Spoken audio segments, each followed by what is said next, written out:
Madden's gameplay has always been notoriously frustrating, and although Madden 24's on-field experience shows improvement in some areas, the game still doesn't play great out of the box. Fortunately, EA does give us the opportunity to modify the gameplay with sliders, and in this video, I'll be showing you what adjustments you need to make to get the game playing better. Now, one thing to note is that everything I do on my channel is aimed towards realism, and these sliders are no different. Everything has been designed to replicate real-life football as much as possible, and to create a realistic sim experience. If that's what you're looking for, then watch on. If not, this slider set might not be the one for you.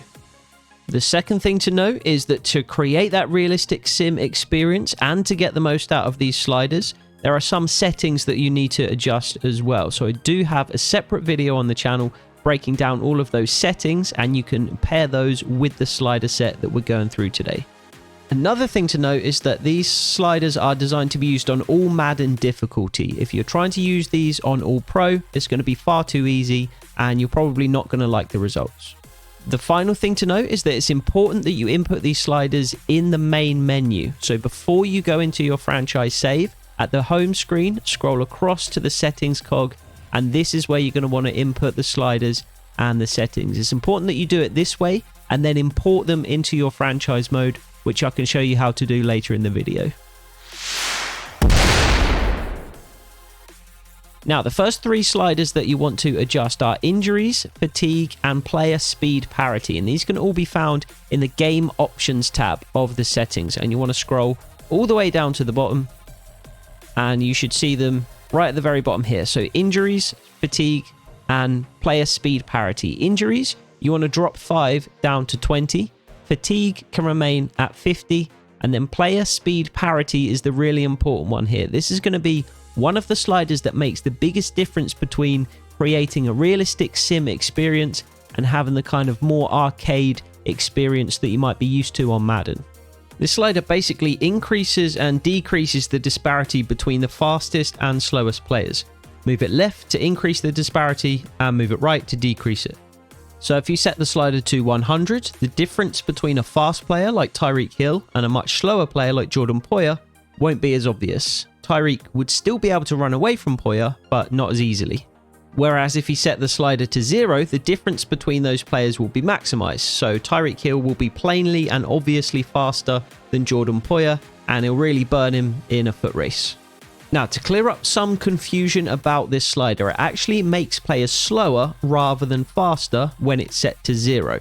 A player with 99 speed, like Tyreek Hill, will run the same speed no matter where you set this slider. But the more you move the slider to the right, the more it raises the minimum speed of all other players below 99 speed, and the closer to Tyreek Hill they get. And that's why setting it to 0 is best for realism. Not only does it maximize the speed disparity between the fastest and slowest players, but it also slows the game down overall and smooths out certain animations and interactions. Now, the next thing you want to do is scroll across to player skill and input the sliders for the user. The adjustments that you need to make to some of these sliders are just minor, and I don't need to explain those in great amounts of detail, but they're just designed to slightly improve or worsen the results that you see on the field. And those include quarterback accuracy, which you want to raise to 55, pass blocking, which you want to lower to 45, wide receiver catching, which you'll also want to lower to 48, and then ball security, which you want to keep at 50. Other adjustments are slightly more extreme. Run blocking, for example, is far too easy for the user when it's set anywhere close to default. So you need to lower this all the way down to 10 to get anything close to realistic rushing numbers. On the flip side, covering opposing receivers on all Madden difficulty can be almost impossible at times. So you want to raise reaction time and pass coverage both to 99. Interceptions, however, can be a little bit too easy to come by sometimes, so lowering that to 25 should give you some more realistic numbers. No more 3 or 4 interception games on a regular basis.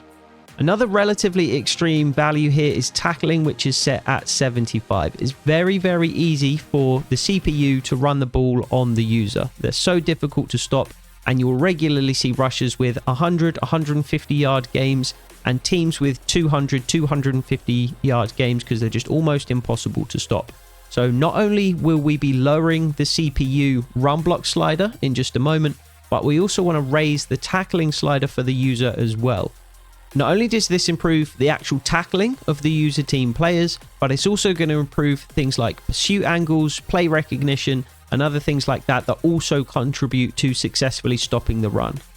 The final sliders that you want to change for the player are the special teams sliders. You're going to want to bump field goal power up to 60. Madden kickers just don't quite have the leg that real life kickers have. Kickers in real life do struggle to hit from deep, but they do at least have the kick power to reach the field goal, to reach the target. Field goal accuracy, you're going to want to drop to 35. So making these two changes will allow you the opportunity to make kicks from deep. However, you are going to have to be more accurate in order to actually convert those chances. Punt power can stay the same. Punt accuracy can stay the same. Kickoff power is the other one you'll just want to raise up to 55. Almost every kickoff in real life ends with a touchback, and that just doesn't happen frequently enough on Madden. On 55, the ball will still hold up in the wind, so if you're playing outside, there will be opportunities to return the ball. But if you're playing in a dome, almost every kick is going to be a touchback. And again, that's something that replicates what we see in real life. The next thing to do is obviously adjust the same sliders but for the CPU, and you're going to see a lot of values here that are going to be relatively extreme. The AI on all Madden is very, very good, so not only do we want to lower these sliders to neutralize that a little bit, we are again focused mainly on realism. So a lot of these sliders are designed not to make the game easier to play, but to replicate more realistic results. So quarterback accuracy wants to be dropped down to 20, pass blocking lowered to 38, and then wide receiver catching lowered down to 30. Ball security wants to be lowered to 45, just to encourage a few more fumbles from the CPU team. Pass defense, you want reaction down at 5, you want pass coverage at 20, and then you want interceptions at 5. DBs are still going to be able to cover you down the field. They are going to be able to come up with interceptions, but these sliders are going to create a bit more of an opportunity for you to exploit certain coverages and again create some more realistic interception numbers, so you're not throwing 4 or 5 picks a game.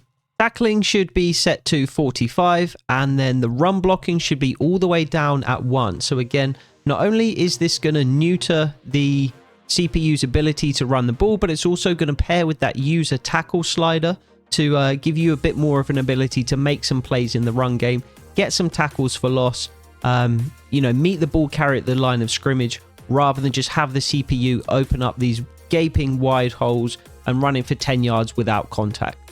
And then finally, you want to make the same adjustments to the special teams for the CPU that you made for the player. 60 field goal power, 55 kickoff power, and then just a slight difference here, field goal accuracy at 40 for the CPU. Just give them a little bit more of an ability to make those deep field goals.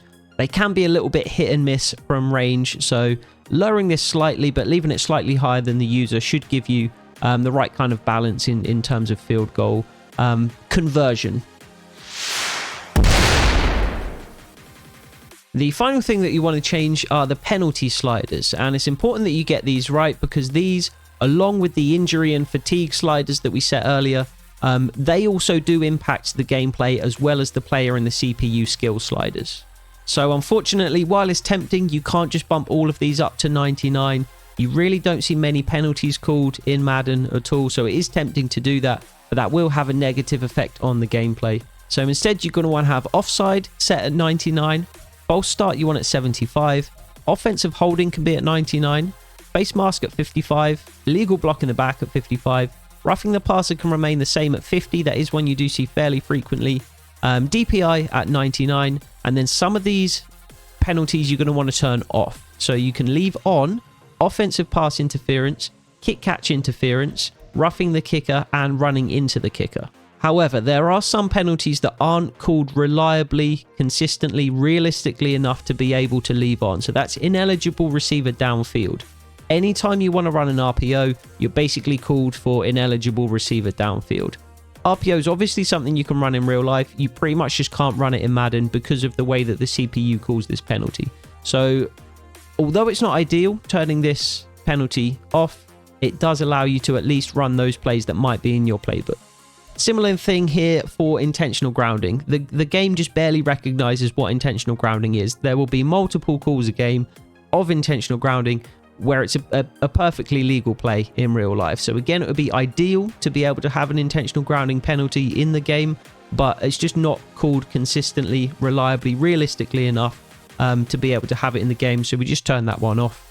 And then a similar thing here for illegal contact. Occasionally, less frequently than the other two, but occasionally you can get illegal contact penalties down the field that again just aren't illegal contact in real life. So just for the sake of realism, it actually makes more sense to turn the penalty off rather than to leave it on.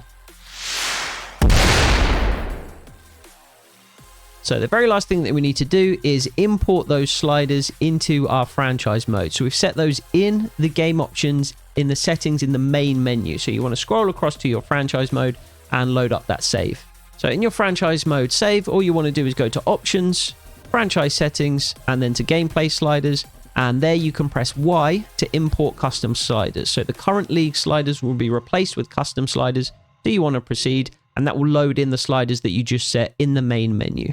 And that will include everything that we just adjusted. So all of the player skill sliders, all of the CPU skill sliders, all of the special teams, the game options there with the injuries, fatigue, and the player speed threshold, and all of the penalties that we just set there as well. Sometimes this illegal contact switches back to on, so just make sure that that is set to off still. And there you have it, the perfect sliders to create a realistic sim experience on all Madden in Madden 24. As I said, there is a separate video on the channel for all of the settings that you want to utilize and implement in order to further create that realistic sim experience and to pair with this slider set. So make sure you check out that video too. And if you want to see these sliders in action, make sure you check out my Indianapolis Colts 2019 franchise mode that I currently have running on the channel. This is the slider set, the settings that I use in that particular franchise mode, so you'll be able to see exactly how they play out there. Make sure you drop a like on the channel, subscribe if you are new, go and import these sliders into your franchise save, come back and let me know with a comment how you get on and how you think they play out. As always, thanks for tuning in, and until the next one, take it easy.